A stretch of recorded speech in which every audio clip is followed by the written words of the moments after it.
Hi guys, welcome to the channel. In today's video, I'm going to show you how you can activate Googly Eyes theme on Facebook Messenger. So first step you need to do is to open Play Store and search for the Messenger.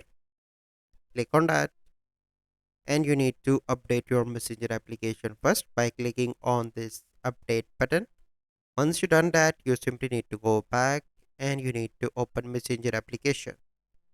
Once you open, you simply need to select any conversation.